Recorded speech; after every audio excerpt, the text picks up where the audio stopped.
സംസ്ഥാനത്ത് നടന്നുവന്ന digital resurvey നിർത്തിവെച്ച് കരാർ ജീവനക്കാരെ ഒന്നടങ്കം പിരിച്ചുവിട്ടു. കണ്ണൂർ ജില്ലയിൽ മാത്രം 300ഓളം പേരെയാണ് ഒറ്റ രാത്രി കൊണ്ട് പിരിച്ചുവിട്ടത്. തൊഴിൽ നഷ്ടമായവർ നിറകണ്ണുകളോടെ കളക്ടറേറ്റിലെത്തി. ഒരു മുന്നറിയിപ്പുമില്ലാതെയാണ് തങ്ങളെ പിരിച്ചുവിട്ടതെന്ന് ജീവനക്കാർ പറഞ്ഞു.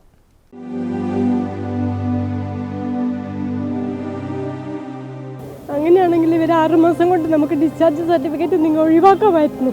നമ്മൾ വേറൊരു ജോലി കണ്ടുപിടിക്കുമായിരുന്നു. വിധവകളായി നമ്മൾ ഇനി ഏജ് ഓവറായി ഞങ്ങൾ എന്ത് ചെയ്യുനി?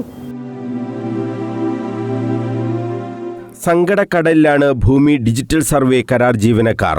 ഒറ്റ രാത്രി കൊണ്ട് കണ്ണൂർ ജില്ലയിൽ മാത്രം തൊഴിൽ നഷ്ടപ്പെട്ടത് 300-ലധികം പേർക്ക്. ഡിജിറ്റൽ സർവേ നിർത്തിവെക്കാനാണ് സർക്കാർ തീരുമാനം. താൽക്കാലിക ജീവനക്കാരോട് ജോലി തുടരേണ്ടതില്ലെന്ന് കാട്ടി നോട്ടീസും നൽകി. തങ്ങൾ ഇനി എന്തു ചെയ്യും എന്ന ചോദ്യമാണ് ജീവനക്കാർ ചോദിക്കുന്നത്. അങ്ങനെയാണെങ്കിൽ ഇവർ 6 മാസം കൊണ്ട് നമുക്ക് ഡിസ്ചാർജ് സർട്ടിഫിക്കറ്റ് നിങ്ങൾ ഒഴിവാക്കാമായിരുന്നു. നമ്മൾ വേറൊരു ജോലി കണ്ടുപിടിക്കുമായിരുന്നു. ഇപ്പോൾ നമ്മൾ ശമ്പളമില്ലാണ്ട് 4 മാസമായി ഭയങ്കര പ്രയാസം അനുഭവിക്കുന്നുണ്ട്. ഒരു 7 ദിവസം മുന്നെയെങ്കിലും നമുക്കൊരു വിവരം തരേണ്ടതായിരുന്നു. ഇവർ വിധവകളായി നമ്മൾ ഇനി ഏജ് ഓവറായി ഞങ്ങൾ എന്ത് ചെയ്യുനി?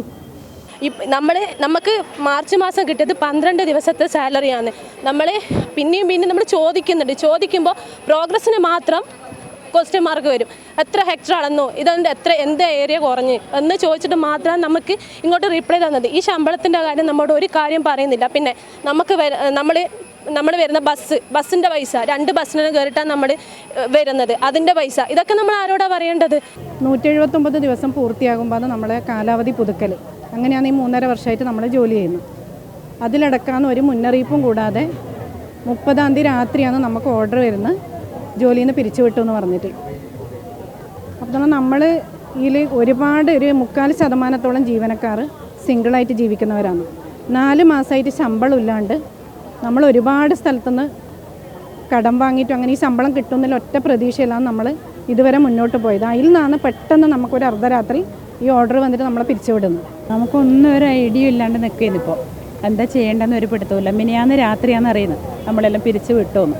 അപ്പോൾ ഇനി മുന്നോട്ട് എങ്ങനെയാണെന്ന് എന്നാ വേണ്ടതെന്ന് അറിയില്ല. എല്ലായിടത്തുനിന്നും കടം വാങ്ങിയും പണയം വെച്ചിട്ടും അല്ലാന്ന് പൈസ ഇപ്പം സംഘടിപ്പിച്ചിട്ടില്ല, ഒന്നുമില്ല. ഇതിൽ വർക്ക് ചെയ്യുന്ന ജീവനക്കാരെല്ലാം തന്നെ ഈ ഒരു വരുമാനത്തെ ആശ്രയിച്ചാണ് കഴിഞ്ഞുകൊണ്ടിരുന്നത്. അപ്പോൾ പെട്ടെന്നൊരു ദിവസം ഈ ജോലിയില്ല, പിന്നെ പുറത്താക്കിയിരിക്കുന്നു എന്നുള്ള വാർത്ത വളരെ വേദനാജനകമാണ്.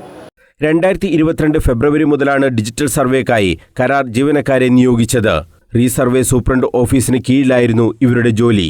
ഡിജിറ്റൽ സർവേ പൂർത്തിയാകും മുമ്പാണ് ജീവനക്കാരെ പിരിച്ചുവിട്ടത്. എല്ലാവർക്കും ഭൂമി, എല്ലാവർക്കും രേഖ, സേവനങ്ങൾ സ്മാർട്ട് എന്നീ പ്രഖ്യാപനവുമായാണ് LDF സർക്കാർ ഡിജിറ്റൽ ഭൂസർവേ പ്രഖ്യാപിച്ചത്. ഒപ്പം സർക്കാർ ഭൂമിയിലെ കയ്യേറ്റം കണ്ടെത്തി ഒഴിപ്പിക്കുക എന്നതും ലക്ഷ്യമായിരുന്നു.